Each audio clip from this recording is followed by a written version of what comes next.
Hello everyone and welcome to another video with me, 320 Sim Pilot. I'm a real-world airline pilot, and in today's video I'm going to be showing you the new version 2 of the Fokker F-28 Microsoft Flight Simulator 2020 and 2024. We've already seen this aircraft in its original version in Microsoft Flight Simulator 2020, but it's now been updated to version 2, which is going to be coming out very soon. And it's going to be a free update for existing users, but it might also be a good time to get into this airplane if you're interested in it, because it will be on sale for a little bit as well, and it's going to work for free in Microsoft Flight Simulator 2024, so you can choose whichever sim you want to use it in. Lots of reasons to use 2020 still, even if you have 2024, but yeah, this is a really lovely add-on of a great airplane. This is a very popular airplane with its pilots. First flew in the 1960s, late 1960s, so this is from a real different era of aviation. It's the first jet aircraft that Fokker made, kept moving over from turboprops, so this was their attempt at a jet, and this led on to the Fokker 100, which is very popular and famous airplane. There's a lot to like about operating the F-28. It has a lot of systems, it requires a lot of management and a lot of attention, which makes it a really satisfying experience. JustFlight did a great job with their original version, and this now has a whole host of updates, including vision improvements, bug fixes, and new features such as a whole new FMS. So we have now the universal UNS-1 FMS, which I absolutely love seeing, because that's the FMS I first learned to fly on when I flew the Dash 8 Q400, which used that FMS system. So yeah, really great to see. So that's it. We're going to jump into the airplane, take it for a spin, see some of these new features, and just remind ourselves of what a joy the Fokker F-28 is. I'd like to point out that this video has been made using a preview build. This is not a final release build, so you may see some bugs and things that aren't entirely how the final product will be. I'll be filming in Microsoft Flight Simulator 2024, but like I say, this is 2020 and 2024 compatible, and there are many frustrations with Flight Simulator 2024 that I still have, so yeah, it's entirely up to you. I think it's great in both simulators. Now, the options for the Fokker F-28, just to remind you, you have the 1000 variant, 2000, 3000 and 4000 variant, so 4 different types, and you can see them down here. So we have the F-28 1000, 2000, 4000, then 3000 for some reason. If you click into each one, you can then choose your livery, and yeah, there's been a few added in this time round, so they have added a couple more. I think BMN Bangladesh might be a new one in the 4000 variant. 4000 being the longest and perhaps the most popular version of the F-28 Fellowship. For our flight today, I'm going to go with the let's go with a 1000, because it has this rather lovely, this being the original version, of course, has this slightly older Air France livery, which I really do like. So we're going to take this one for a spin. Here's our F-28 on the runway. Now, the exterior model was already really excellent. Microsoft Flight Simulator 2024 does have a habit of overexposing slightly on the fuselage, so let me try and get the lighting right for you guys. But if you look around, it is really lovely, and it was originally as well. I don't think there's been too many changes, but there's been lots of different fixes and bug fixes, and like I say, the new liveries as well. But this is just to remind you of how nice this airplane looks. This was one of the best retro airliners in Microsoft Flight Simulator, and it's translated great into 2024, and obviously still looks fantastic in 2020. There's no way around it. It's really nice. Lots of these old school design features that you just don't see anymore, such as this sort of strake on the leading edge. These are used to adjust the airflow at certain situations, such as high angles of attack, things like that, stopping span-wise flow, all sorts of things that clever people than me know and set them up for. Also, nice detail here, these tyres. It uses slightly low-pressure tyres, the Fokker F-28. That enables it to use sort of slightly worse or sometimes unprepared runways if needed. You have this chime around the side of the tyre. This directs water, so any water that the airplane encounters on the runway will actually splash sideways outwards below the engine level, because what you don't want to do is have this plough water straight up over the wing there and into our lovely Rolls-Royce Spey engine sitting at the back of the airplane. Similar airplanes to the F-28s would include, or I say similar, contemporary sort of competitors.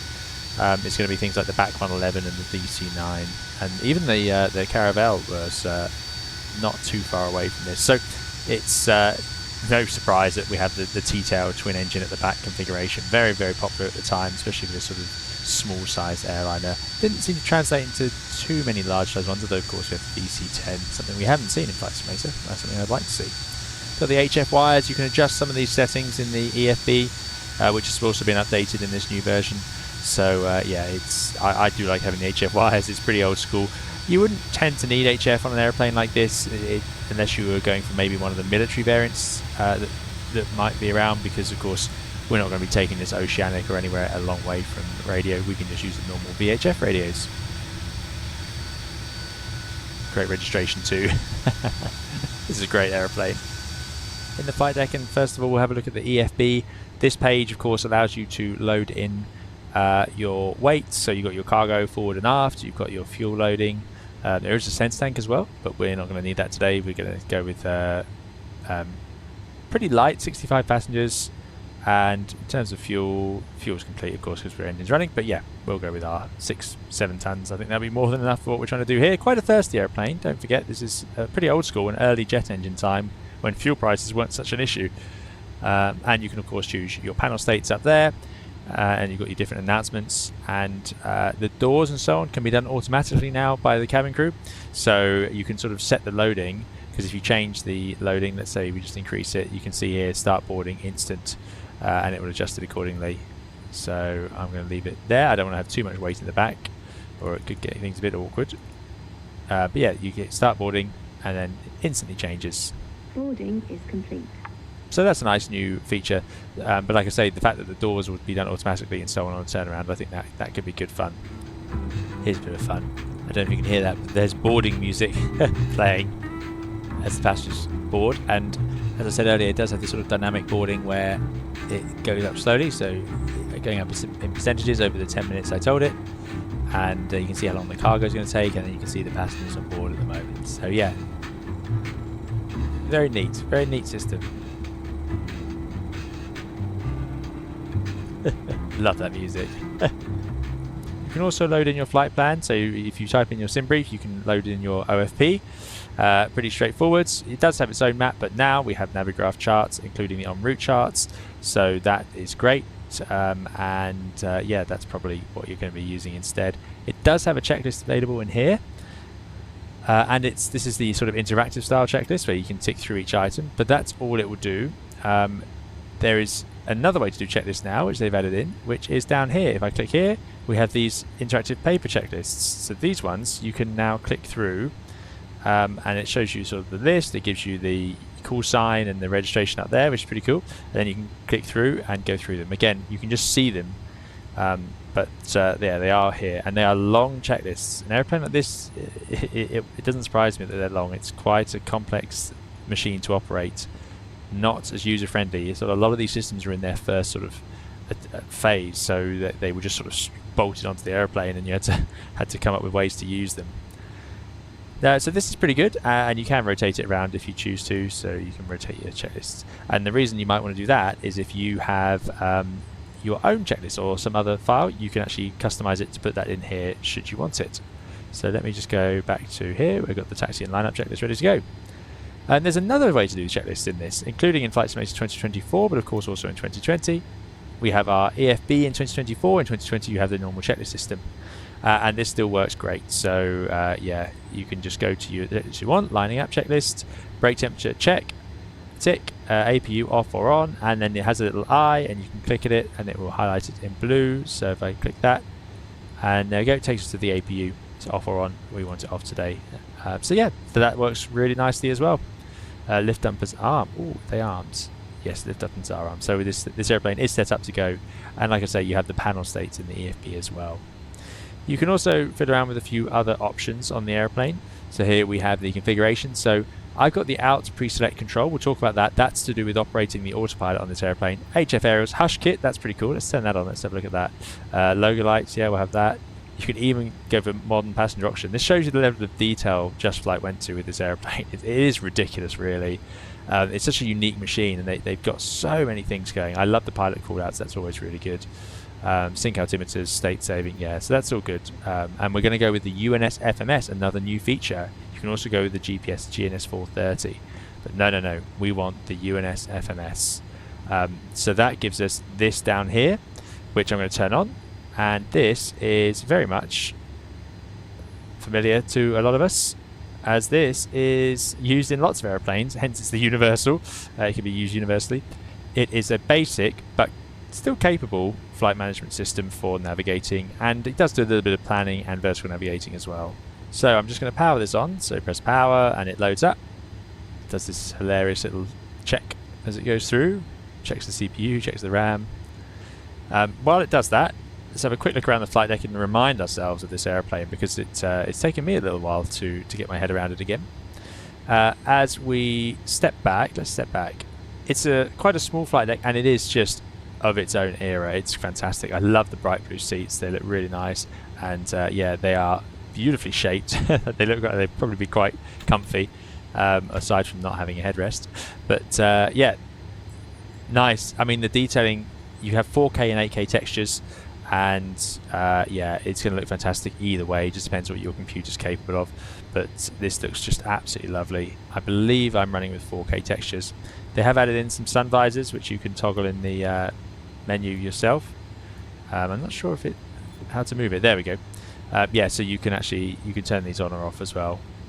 So do I stow it like that? There we go. Yeah, blocking out the sort of the eyebrow window. Yeah, it looks absolutely brilliant. Overhead panel, let's just remind ourselves of that.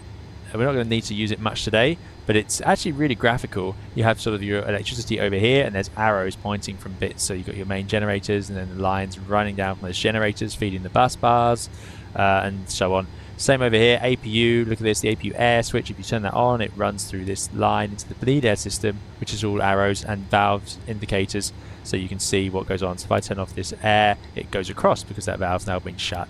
So I'll put it back on. It's great. It's a really cool aeroplane to learn, and it's much more forgiving to learn than I thought it would be. It doesn't take long to get your head around it. There's a lot of bits going on up here, but it doesn't take too long. What is far more exciting about this airplane is the autopilot and automatics. There are so many traps in there for you. So in today's video, we're going to have a bit of fun trying those out, and they have been changed. For example, we have our altitude selector now down here. So this is a really interesting little device where you can choose the altitude you want to go to. So I'm just going to stick in an altitude for us to climb to initially. Let's say we're going to climb to 8,000 feet on 1013, as that is the weather today. And here's your little vertical speed selector. We'll see that once we're going. But I am going to put the alert on, so it's going to hassle me as I get close to 8,000. And I would also, once we're in the air, put the auto on so that it would actually level off there. Otherwise, it would just sail through it. Really, just one of many little things where it'd be so easy to fly through the altitude in this airplane, and we're going to see way more examples of that. So here we go. Our FMS has now come to life. Oh, by the way, down here, look at this ludicrous pedestal. You've got two sets of throttles, so they are just identical replacements for each other. By the way, lovely smooth animation. It looks absolutely great when you move it compared to what I've been used to with it sort of clunking around. That's great. We've got the fuel pumps, which are all these amber lights, lots and lots of fuel systems, filter ice, things like that, warning lights over here. This is the weather radar just set up. Fuel quantity indications down here. Up here is your engine indications, lots and lots of information there, and this is your fuel flow and your total fuel on board. Sorry, no, that's the total weight of the aircraft, 29.4 tons is the weight of the airplane. Yeah, fuel on board is down here. So you've got just under 4 tons in each wing, nothing in the centre, which makes sense. This is a bit more standard. We've got our flap lever over here. You've got alternate flap control, so we don't need to worry about that. This is our fuel cut-off switches, these two, so they're in the forward. This is our speed brake in the traditional place. Nice big lever. This is the lift dumper arm, which are those spoilers on top of the wing, as you would know them in a Boeing or something like that. All of our light switches along here, including extended lights that have to pop out from the wing. And then you've got your radios in lovely multicolour. I absolutely think that's brilliant. Technicolor radio. And your HF if you want to tune in your long range radio, and your ADF down here. So there we go. This is the autopilot master section, and then you have some systems to turn on and off. So to depart, we are in Lyon. We are sitting on runway. Let's get this right. On the left runway here, the main runway. And we are going to just basically head straight out. up here and via mock it. Now we have this FMS, we can do the RNAV departures. This is an RNAV departure, so this is really handy. It's much better to have an FMS than just using a sort of one of the GPS systems. I really like it, so I'm really glad it's arrived into this airplane. It's going to make it so much more capable, because now you can do holds, fancy RNAVs. You know, if we're doing the southerly departure, you could do that no trouble, and it's going to reduce the workload for you so much, as long as you know how to use it. And again, we're going to see this video is going to be a lot about interacting with the autopilot and how different that is to what we're used to. But we want to take off straight ahead and go left, so do a mock-up departure from Lyon. So let's head back down to our FMS. And yeah, it's complaining about a few things, but there we go. Set it where we are. It's happy, and that's the init page. Now you can go to the fuel page, and in here type in some more information. It is in pounds. I might be tempted to change that if I knew how. But yeah, you can put your passengers. So we've got 65 passengers, 175 pounds each. We've got 600 cargo, gives us 0 fuel weight, gross weight, and then you can see the minimum numbers. So how much alternate fuel I want, how much holding fuel, how much extra fuel, and then the total reserves we need. Holding fuel, by the way, is your final reserve fuel in this case. It's just not worded correctly in here. And the total fuel on board. So there you go. Now we don't use this for much planning or much performance calculations really. It does know your fuel, so it can give you that and estimates for how much you'll have on arrival and so on. That's about it. But yeah, there we go. So that's in there. We're not going to type in things like V speeds into here for the takeoff, and you'll see that shortly. What we will do though is create a flight plan. So you press FPL, and then in here we are at Lyon L F L L, enter. St. Aubrey Lyon, accept. And then we can start off by pretending we were going to fly back up to Gatwick. And yeah, and then you would simply build your flight plan. Actually, you build it step by step. So Lyon, and then I don't know, we could put in a VOR along the routes, such as let's put in the Mayfield VOR. Actually, no, let's do the Southampton VOR. So you type it in, enter. There's what it is, and yeah, and then you have a route. But you're wondering, well, what about that departure we just had? Well, there's two ways to get to it. You can go to, if I remember this right, menu, and you can see here that we can go to depart, and it will take our departure airport, LFLL, and let us choose it. Likewise, if I press arrive, it has Gatwick and shows us the arrival. You can also, on the flight plan page, select the airport, then press menu. Oh, no, it doesn't make a difference then. Yeah, menu, depart. That's what you want to do. Right, let's clear out that LL, because that's wrong. Runway, we're on 35 left, so you can't select 35 left. You have to type in the number next to it. This is mad. I've never understood how this is a system. So we're on 35 left, and then you've got a whole list, but R1 isn't there, so we go next, and we'll take the markup 6 November, so got to type in, yep, 10. Incredible. But there it is. So that's now there. Now what we don't have is a screen to sort of show us this, but if I go to flight plan now, you can see it's put in those waypoints. So instead of just being straight to Southampton, we do now have the departure. So LFLL, then LL594, LL595, Bobsey Mocket. 594, 595, Bobsey Mocket. And let's imagine we're cleared, we said already, didn't we, 8,000 feet. Great. So that is now in there, and we actually have a bit of a route. And there are the restrictions. Look at this, above 16,000, above, or 160 and above flight level 200. So that's good stuff, and that's pretty much all I'm going to do with that. To make it work though, I've got to do a couple of things. I need to be in GPS over here, which I am. If you're in nav, you're just on the standard course bar, which you can see is set to north. But if you go to GPS, it's put the course bar on the right line, and there's 6.1 miles to the next waypoint, so that's worked. We've got 8,000 feet set in the window. Flight director is currently set into heading mode, but I'm going to put it into VOR lock, because that's going to effectively follow the course of our FMS. Bring the heading mode round. Likewise, the autopilot is going to be done in beam mode to make it follow it, but we'll see about the autopilot in flight. This is how you select the autopilot modes. Absolutely crazy. Course bar over here is very traditional, and we'll see that for the ILS to come back in. Right, now we are sitting here burning an awful lot of fuel to do not a lot, so let's just check out through our takeoff performance numbers. So takeoff numbers are over here. This does adjust as you adjust the weight of the airplane. We have flaps 11, so we'll do a flap 11 takeoff, so I can click on the 11 and it will adjust the speed bugs accordingly. You can actually select, and you'll see that it does change which one. depending on how much flaps. So we're going flaps 11, so 132 is our rotate speed, which is now bugged just by clicking on it, which I really like. Right, let's get this aeroplane into the air. I'm not 100% sure about the power setting for takeoff, so I'm going to just pretty much set full throttle, and I think we'll be okay. Let's release that parking brake. Very straightforward to taxi, because there is an option in the menu to allow you to have the tiller on the nose wheel. So as it gets moving, there you go. Yeah, normal nose wheel steering. I love the sound of the engines, just awesome. Also slightly underpowered. You can see the hush kit now fitted to the back, trying to make it a little bit quieter. Slightly underpowered. I say underpowered, just not the same level of the thrust that we're used to these days. And that's it really. Let's go. So we'll just move the throttles forwards. Power set. Our co-pilot will say power set, and should call out rotate as well.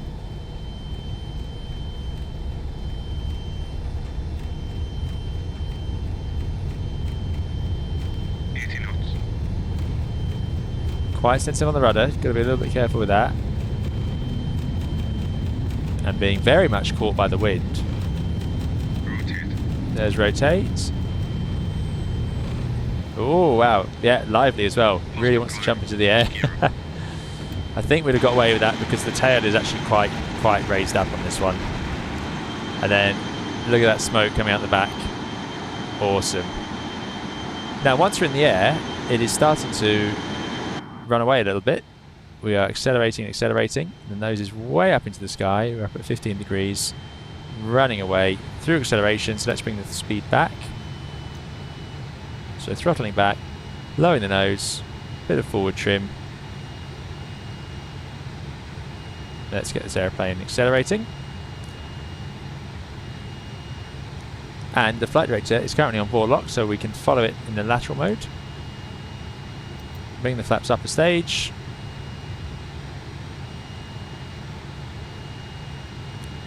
And up another stage. And yaw damper going on. Autopilot going on. I'm going to put it into beam mode so it follows our FMS, the departure we put in, which is great. And here's the tricky part, the vertical modes. I'm going to press IS now. That way, if I leave the thrust as it is, the airplane should keep climbing because it was accelerating slightly. And now it's going to try and maintain the speed of about, what's that, 225 knots. And it should maintain that speed by pitching up and down accordingly. So that's quite a sensible way to do it. But it will not level off at 8,000 feet unless we do a couple of other things. I've got altitude alert on. I now need to press auto on so that it will automatically level off 8,000 feet when we get there. And now we are underway. Looks like the lift dampers have disarmed on their own. So we can go to our checklists. And we'll go to, it's just behind the iPad. After takeoff, landing gears up, the flaps are up, the lift dampers are in, RPM, TGT and TTC, talking about the engine parameters here, are all looking good. I need a chart to give me the actual thrust settings that we should be at this point, but seems like a sensible rate of climb and a sensible power setting for now. Probably could get a bit more power out of it.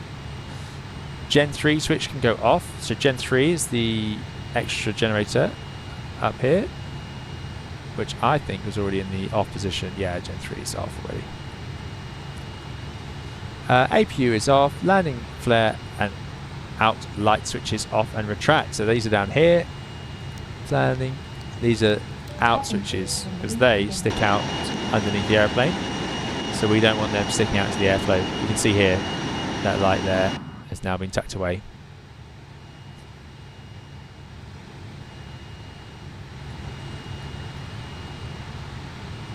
Engine anti-air switches not required. Pressurization check, and then you can use smoking seat belts and altimeters.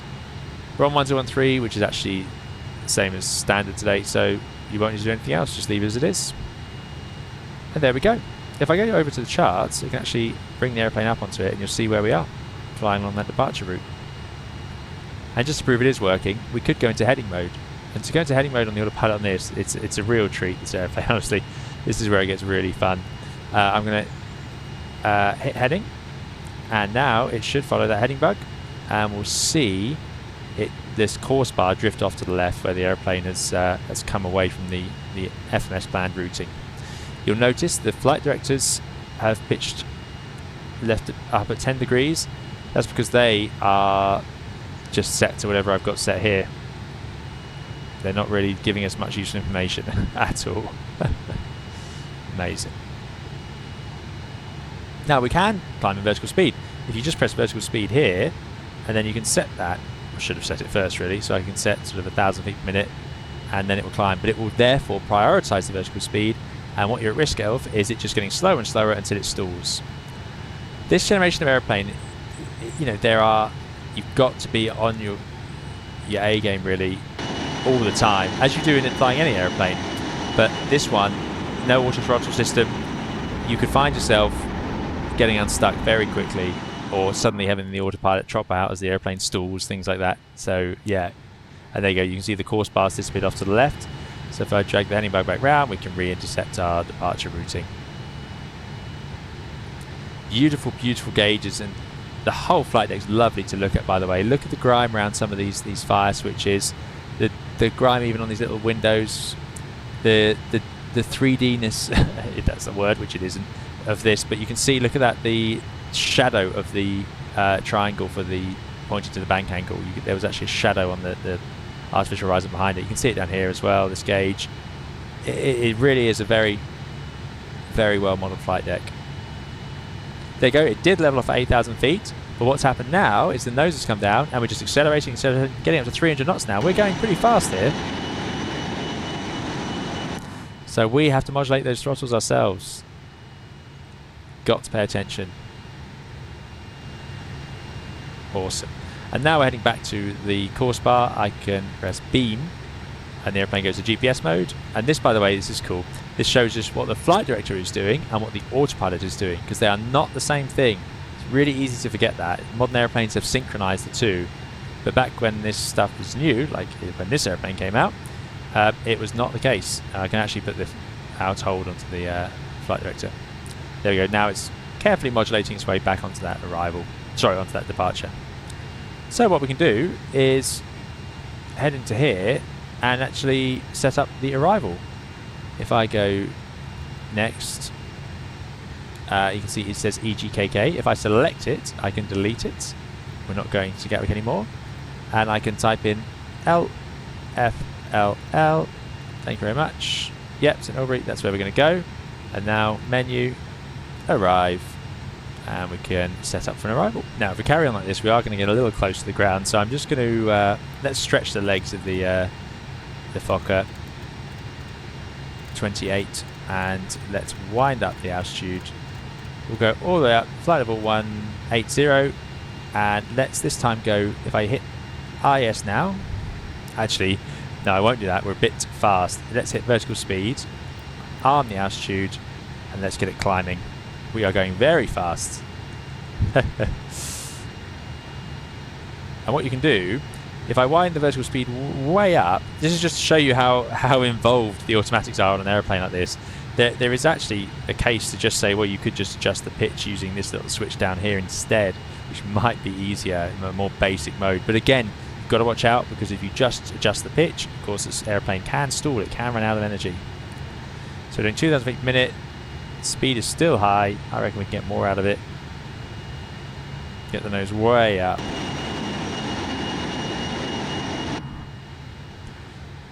And you can see that speed washing back and back and back. Whilst that does that, but this is where it gets tricky, right? Because I'm now looking down here and the speed is washing off. So it's yeah, it's a big thing to manage. Look at these trim switches. How massive are they?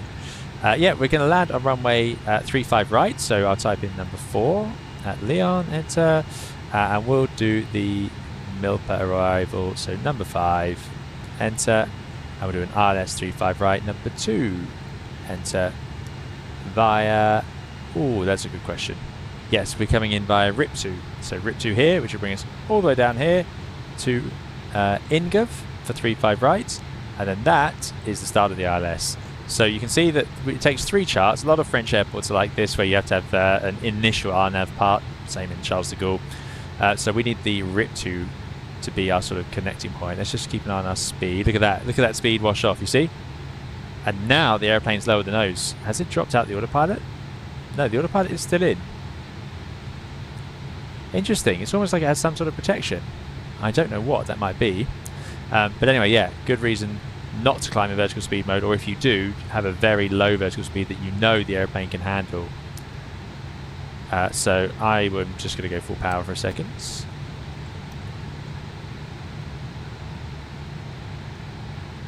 I could actually, when the nose is nice and low, I can just set it to pitch. And there you go. It should just stay there. But yeah, it's easily done. You have to be very, very careful. Very, very careful indeed. Over 180 now, getting into the right sort of place. But crucially, make sure altitude, you need auto on. Otherwise it will not level off. Anyway. We agreed. Number 3, RIP 2, enter, flight plan, and now I can send us direct to Milpa as the starting point of the arrival. So that's DTO, direct to, and I'm going to press number 7, enter. Now the airplane should, we're in, yeah, we are in beam, should now fly us back around towards Milpa. And we'll be levelling off at 18,000 feet. And then we can start our arrival. Pressurization, by the way, on this airplane is a complete nightmare. For me, anyway. What have we got? We've got a cabin altitude of 6,000 feet. Fine. With a diff pressure of 4 psi. That seems okay. Sort of leveled off. And I'll be curious to see what it does in the descent, because I'm not sure whether I need to actually wind in the descent altitude or not. It's a little beyond me, that style of pressurization system. There you go, that has forced it to descend slightly. We shall see. We shall see. As long as we keep an eye on it. Altitude alert, there you go. So it comes up with the amber message because it should level off now at 18,000 feet. Altitude pre-select.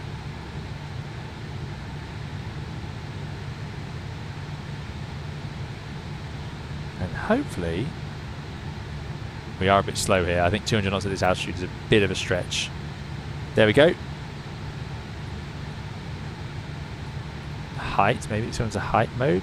I'm expecting it now to sort of level off. It's struggling due to the fact that it's turning and a bit slow. Now, you can see we've gone wide on that turn because of where we are. So I could do another DTO now. And that's quite a common thing to do on airplanes. And now that would just mean that the airplane can just point straight at the waypoint because it's just because I did a direct to from such an odd angle that it struggled there. Good. And now we're pointing straight to Milpa, and as we saw in the departure, the airplane now, because we're in GPS mode and we're in course, it's just going to fly this arrival to RIP 2, and then it will carry on from RIP 2 down to LL 505, and we can see that if we go into here, flight plan, Milpa, RIP 2, 505 and so on. Look at the detailing around the flight deck. You can almost smell this airplane. It just looks so vintage. You smell it like it's in a museum. VNAV, by the way, remember there's no auto throttle, so there is essentially no VNAV, but there is an advisory VNAV. Let's bring the power back now, where you can. This is quite clever actually. You press VNAV and you put in your target vertical speed. So let's say I want to descend at 2,000 feet per minute. Select it first, type in 2,000, enter, which is a 3.4 degree descent, it reckons. Now that varies on your ground speed, of course. So in 52 miles, we'll begin our descent, and that will get us to Milpa below 18,000, RIP 2 above 7,000. So yeah. So basically you hit your top of descent and then you do your 2,000 feet per minute. So we can try that out, see how well it does. It was not a very reliable system on the Q400 when I used it. What else is there to see? You can, of course, still track a VOR the traditional way. We're going to do, using this course bar, you'd put it into nav mode instead, and you can see here, it just goes to whatever course you set, tune the frequency, and you can have it to track your VOR. But I'm going to leave it in GPS and beam. Remember, if you change anything like that, it's going to mess up the mode. So make sure you're checking again the modes. So let's get back to GPS, beam, and then I can check it here. Flight director, GPS, autopilot, GPS. Fantastic. Now we're making progress. I'm just going to set the VS to 0 so we don't have a similar incident. And I can put the flight director to out on mode, which it is. So all we need to do now is just set up for our ILS. Another new feature not to be missed out on. Animated ashtrays. Now it's funny. A strange quirk of modern aviation is that, of course, we all know that you're not allowed to have smoking on board. It's not a thing anymore in aviation. I don't think anywhere in the world. Oh, look at this, ice detect. We've gone into humidity. Ice detection's come on. Can we find the anti-ice system? There's ice detect up there. Auto. It's in auto. 1, 2. Do not select on above 15. Yeah, that's fine. Do I push this? I feel like there's a test. Peter and Vane is on. Windshield. Left-hand priority and low. That's fine. The windshield's fine. How do we do it? How do I turn on the anti-ice? There we go. See these valves go into line, pressure arrives, and then you get the anti-icing temperature. That's great. And there's the engine anti-icing, which came on for a second and then stopped. I wonder if it sort of cycles. That's good though. Presumably just as we left the icing conditions, maybe that's what happened there. Cool to see these features working though. I think we're out of it now.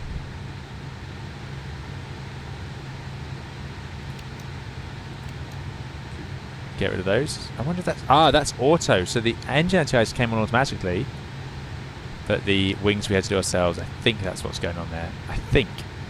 Don't quote me on that. I have not flown this airplane.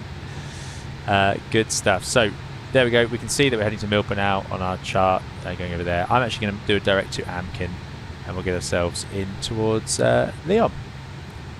DTO. Amkin. Number 9. Enter. Okay, so let's set up the arrival. So pretty obviously we need to go to our ILS chart and pull out the frequency and course 353.111.5. So 353, and that's nice and quick to set, which I do like. 353, and the frequency of the ILS is 111.5. Oh, also very easy to set. I like that. 111.5. We'll set it on nav 1 and 2. Now, you can fly this airplane. We're in nav 1. We're flying up on the left-hand side. And it's important you get this right. If I'm in nav 2, and nav 2 is set not to GPS but nav, for example, the airplane won't be able to do it. So, I'm going to make sure I'm in nav 1 because that's how my instruments are set up. But if you're flying from the right-hand seat, you make sure you're in nav 2. There's the approach button, by the way, from when we want to fly the approach. This we can set to glide slope, which is going to be great for flying the approach from the flight director, but it won't actually fly it through the autopilot. You need to go to here, beam and glide. Lots of things to get right here. How's our VNAV doing, by the way? If I go to VNAV, it's 17 miles and wants us to descend.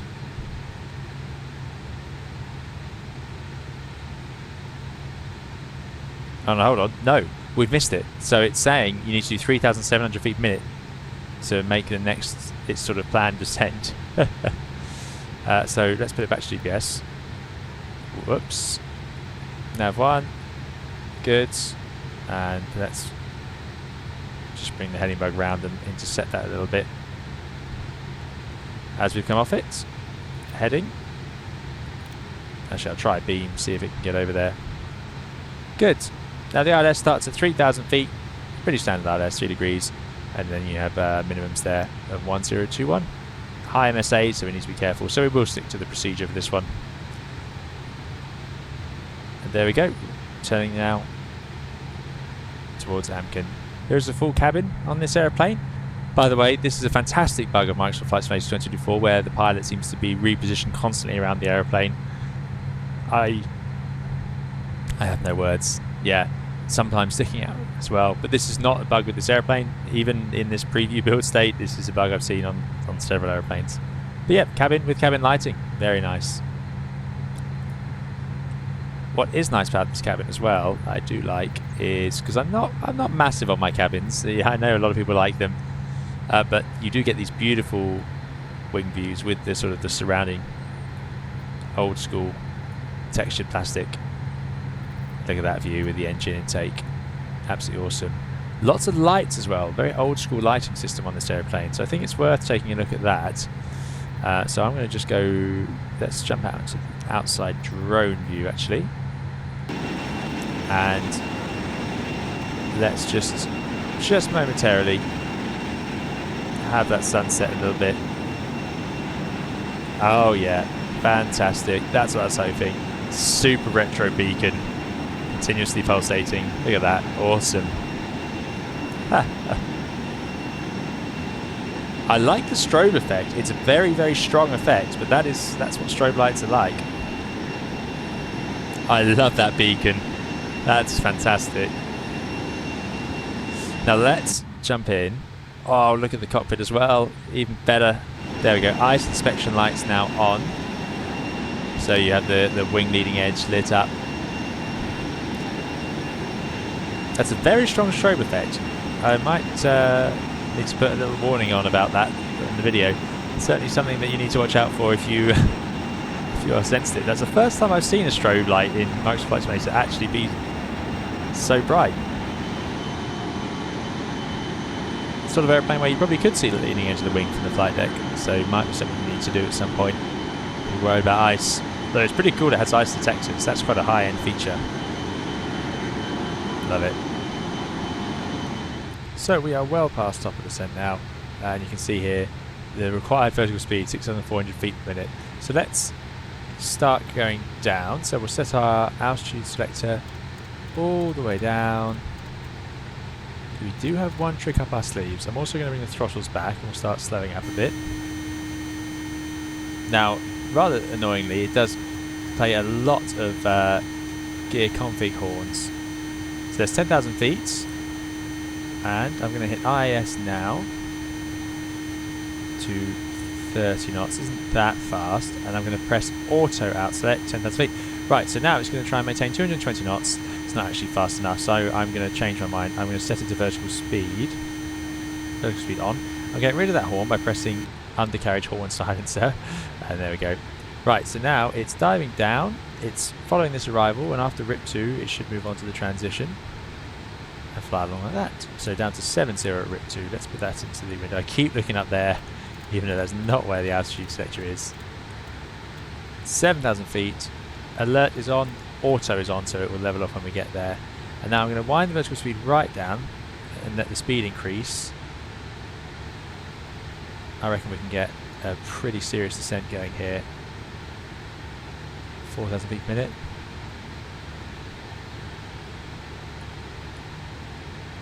We can do more. We can do more. About 250 knots. So the trick here, start deploying the air brake. Unusual air brake on the Fokker F-28. It's at the back, like on the Avro 146. Sorry, the BAE 146 or Avro RJ. But it's very effective. It doesn't. What it doesn't do, and why I am surprised, and why I don't think this same thing appears anymore. Look at that. Still, we can still go further. It is effective, but it doesn't destroy the lift on the wings. It just provides drag. The reason you have speed brakes on top of the wings is that they're not actually as effective in terms of just the drag they cause. They actually destroy the lift on the wing, and that forces the wing angle to be raised, which is what also helps in increasing the deceleration, as it were. I'm going to let it get to 300 knots. We're doing 6,000 feet per minute. How are we doing on the vertical speed? Look at that, required now, just 1,500 feet per minute. So everything's back under control. So let's start winding that vertical speed back. There you go, it's effective. That speed brake is very effective. I'm going to leave it where it is because that is going to bring our airspeed back now. And soon we'll be levelling off. We can get up to 5,000 feet now. Oh, it's not there. I keep doing it. But look at that. Every time you change the altitude, the auto disappears. Lots of things to be careful of here. How are we doing with fuel? Yep, plenty of fuel left, as expected. So, from here, we're just going to leave it, and it's going to fly all the way around here in RNAV. Or LNAV, I should say. And over here, it's got our vertical speed required of 1,000 feet per minute, like I say, which will take it through each of these points. By the way, look at that. The required, I told it I want 2,000 feet per minute. That's now 4.3 degrees at our current speed. Now we've got our descent under control and we're in roughly the right place. I'm actually going to completely mess it up again. Let's turn off the autopilot. Let's bring the throttles back to idle. Speed brakes are out. And I just want to try out the stall. I'm curious because this is a T-tail aeroplane. These are famous for having what's called a deep stall. That is where, if the angle of attack gets high enough on the nose, then the turbulent air from the wing can actually, it moves over and blanks out the tailplane, meaning you can no longer use the elevator, which means you don't have the option to lower the nose again, and it can get stuck. And then you're in a permanent stall, and you can't get the airplane out of it. So let me just raise the nose and show you what I mean. So I hold the airplane there. We don't normally stall airliners on this channel. One of the best strobe effects I've seen. And now we're getting towards the stall. And now imagine the air's coming from the bottom right of the screen. It passes over the wing because we're falling. And then that turbulent air goes over the elevator and you've lost control of the elevator. That's what can happen. And there it is, there's the stall. So the real aircraft, I'm imagining, has this full-on stick pusher until you get out of the stall. But yeah, there we go. Sink rate. Pull up. Nasty situation to be in a swept-wing aeroplane. Any sort of stall is obviously very, very bad news. Can be very gentle on the recovery. There's no slats on this airplane. Slats are great. They allow you to increase the angle of attack on the wings. So in the Airbus, if you were to stall and you had the option, you actually put the slats out as part of the recovery. But anyway, there we go. Right, so nasty. Didn't drop a wing or anything though. But that situation, easy to get yourself into in this airplane. Remember, no auto throttle. It's going to catch a few of us out, I'm sure, in Flight Sim land. Right, autopilot. We're aiming for 5,000 feet. Auto on. We'll do a gentle descent. Let's do VS first.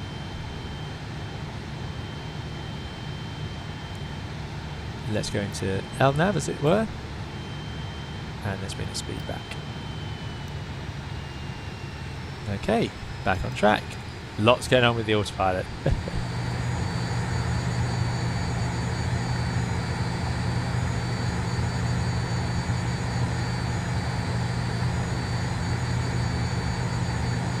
We can run the approach checklist. Fasten seatbelts on, 10,000 feet. Let's extend those lights. So, we extend them. And then they all pop out. I think. Yep, they've come out on the wing. And the nose light there. And there's the wing one. And then we turn them on. Awesome. How are we doing on speed? 250 knots, that's fine. And our altimeters are on 1213. Winch rating is in low. Anti-icing we don't need. APU. We turn on the APU and the Gen 3 as well. I guess there's a backup for electronics. So APU, main switch goes on.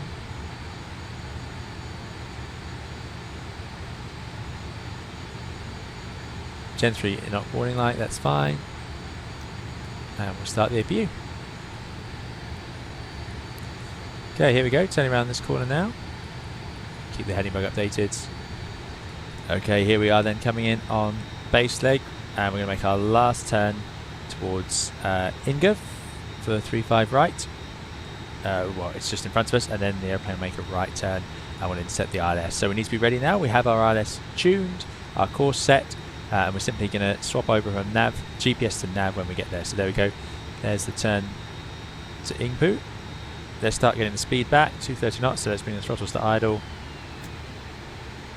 And let's just check our flap setting for landing as well. I should have done this earlier. We're going to land flat 25, 135, which should now be bugged.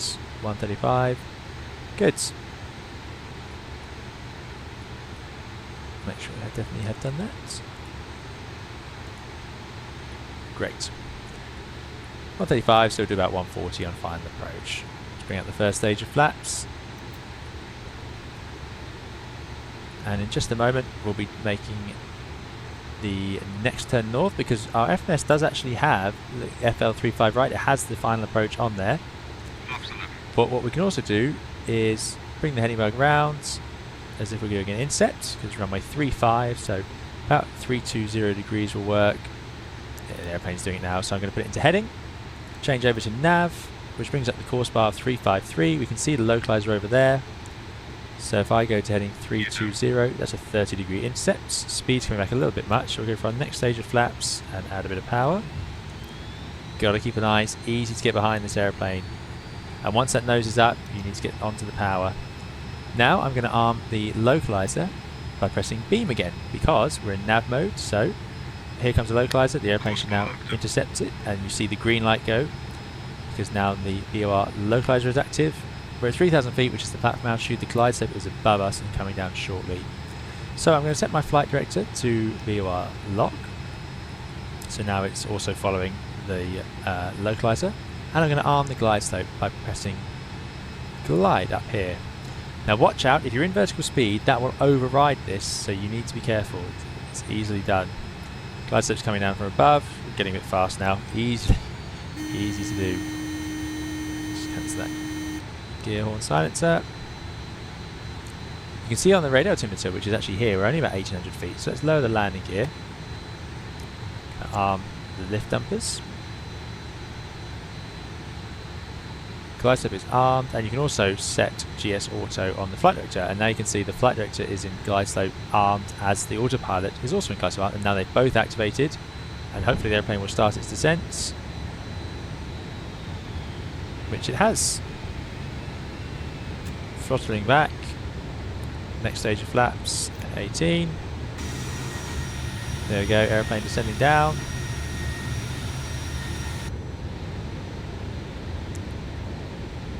Flaps 25. Flaps 25. Final stage of flap outs. It's doing a good job, glide slope and localizer. Let's get the power on. Don't want to get too slow. Takes a fair bit of power, quite draggy on final approach. Like most airplanes, it's designed to be like that so that you have a good bit of power on. You don't want the engines near idle on approach, because it means they're not ready for a go around. They'll take time to spool up and give the energy into the airplane. So yeah, it's quite common to have it like this, where you have a lot of drag out. Awesome. There we go. You can see those big lift up panels there. You can also see the flap angle, 25-degree lined up. Quite like that. A little bit fast. Bringing the speed back. Otherwise pretty stable. It's a nice machine, this. Nice airplane. Nice and... yeah, it's great. Feels like a proper airplane. Lots going on. Does take a bit of work. Oh, there's the seats for landing. Cool, that's cool. It's doing a good job with the glide slope. Right, let's take out the autopilot. No pappies, but we'll try and keep it as stable as we can. Got a little bit high on the glide slope there, so we'll just power back a little bit fast. It does get sensitive in the flare, this airplane, so you don't want to come in with too much power. Now, I don't know why it's making that caution. We have the right flap setting. You would normally go around in real life for that, of course, just to be sure. Still got a bit of extra energy. 50, 40, 30. There's 30. 20, 10. Oh, and you see that, and it just goes straight back up. So you've got to be really careful in those last few feet. There's touchdown. Keep the wings level. Let the nose come down. And welcome back to Leon. Give them those toe brakes.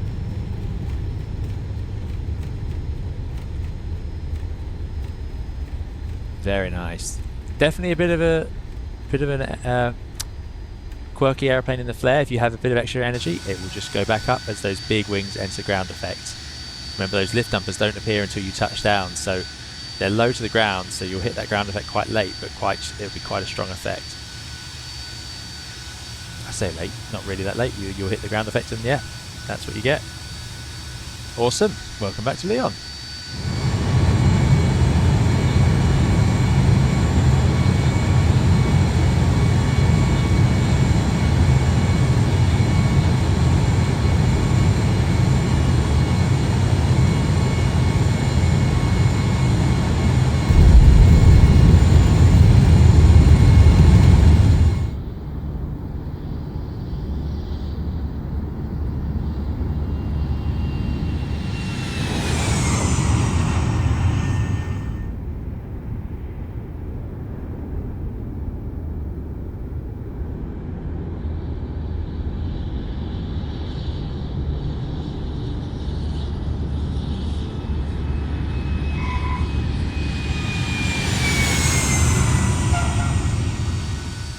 So that's all for today's video. Thank you so much for watching. I hope you've enjoyed it.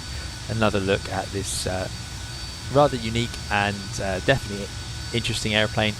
And like I say, the version 2 coming soon from JustFlight, Microsoft Flight Simulator 2020 and 2024, and there'll be a discount available initially at launch on the Fokker F-28 for those of you who have not picked it up yet and might be interested.